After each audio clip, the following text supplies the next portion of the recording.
नागपंचमी क्यों मनाते हैं? आखिर हमारे सत्य सनातन धर्म में इसकी क्या मान्यताएं हैं? क्यों नाग देवता की पूजा की जाती है? ये सारे सवाल तो आपके मन में उठते होंगे। दोस्तों, आज के इस वीडियो के माध्यम से मैं आपके इन सारे सवालों का जवाब देने वाला हूं। तो चलिए, नागपंचमी के पीछे क्या मान्यताएं हैं, क्यों मनाते हैं और इसके पीछे कौन सी कथा प्रचलित है, उसकी हम शुरुआत करते हैं। दोस्तों, बहुत प्राचीन समय की बात है।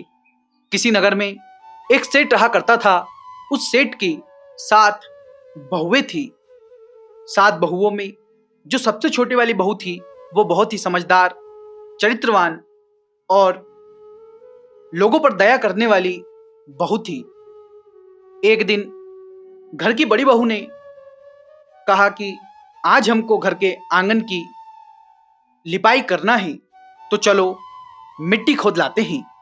सभी बहुएं खुरपी और मिट्टी रखने का पात्र लेकर एक मिट्टी की खदान में चली जाती है और वहां पर मिट्टी खोदने लगती है कि तभी वहां पर एक सांप निकल आता है।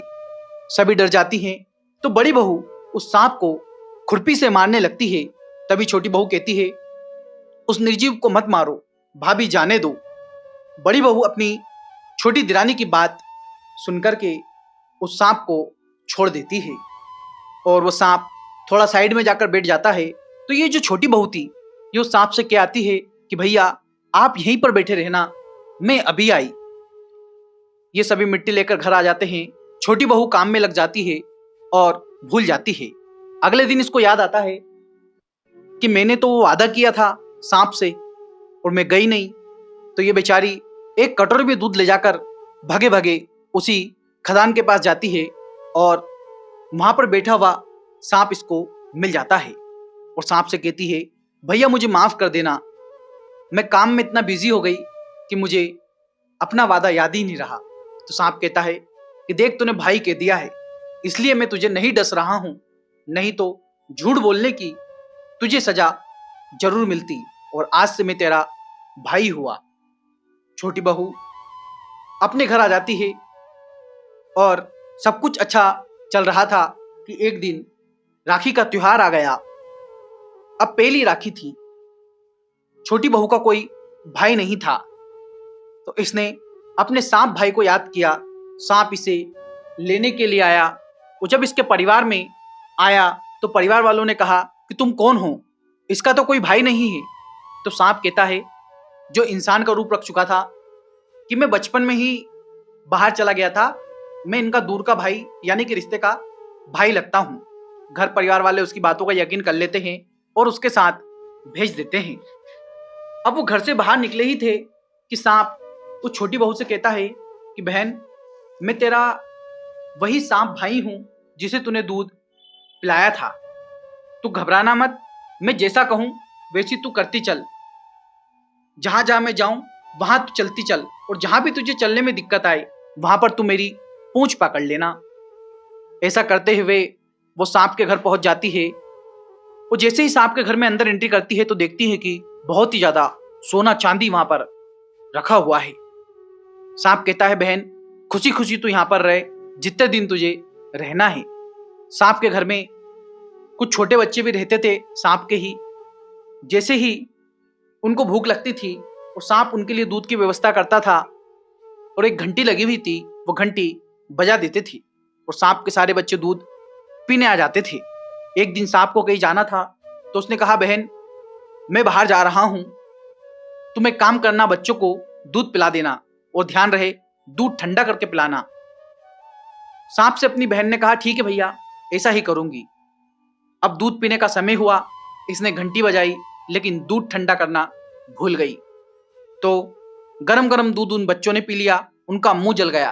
जो सांप की माँ थी वो क्रोधित हो गई। तब सांप ने समझाया कि माँ उस भोली, उस बेचारी को कुछ भी पता नहीं है, जाने दे माँ।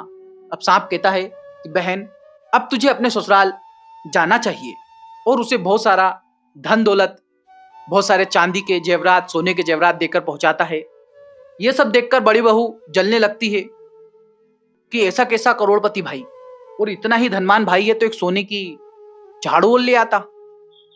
वो अपने भाई को फिर याद करती है।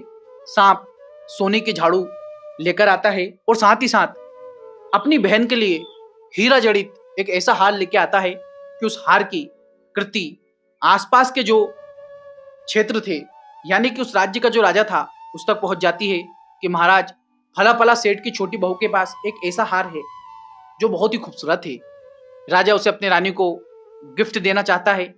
तो सेठ से वो हार बुलवाते हैं और जैसे ही सेठ से वो हार बुलवाते हैं तो जो सेठ की छोटी बहू थी वो अपने भाई को याद करती है और कहती है, भाई कुछ ऐसी युक्ति लगाओ कि वो जो हार है वो जैसे ही रानी अपने गले में पहने वो सांप बन जाए। जैसे ही राजा अपनी रानी को वो हार पहनने के लिए देता है, वो हार सांप बन जाता है। ये बात राजा को बुरी लग जाती है और वो कहता है, सेठ और सेठ की छोटी बहू को लेकर आओ। सिपाही जाते हैं, सेठ और सेठ की छोटी बहू को लेकर आते हैं और राजा उससे पूछता है, बता कौन सा काला जादू किया है तूने। तो जो सेठ की बहू रहती है वो कहती है कि मैंने कोई काला जादू नहीं किया है, ये हार ऐसा ही है, जैसे ही इसे मैं पहनूंगी ये फिर से मोतियों का हार बन जाएगा। राजा को यकीन नहीं होता है। राजा इसे वो हार देता है, ये वो हार लेती पहनती है और वो हार फिर से मोतियों का बन जाता है। साथियों, तब से ही ये बात दूर दूर तक फैल जाती है और लोग नाग पंचमी का त्योहार मनाने लगते हैं। महिलाएं नाग को अपना भाई मानकर उसकी आज ही के दिन पूजा करती है, जिससे उनके पति की भी रक्षा होती है, जिनसे उनके घर में धन धान्य की कमी नहीं होती है। तो आशा करता हूं आपको ये नाग पंचमी की प्राचीन कथा पसंद आई होगी। यदि यह वीडियो आपको अच्छा लगा तो इस वीडियो को शेयर करना और हमारी मेहनत को सराहना ना भूले। मिलते हैं किसी नए वीडियो में, जब तक के लिए राधे राधे, जय श्री महाकाल।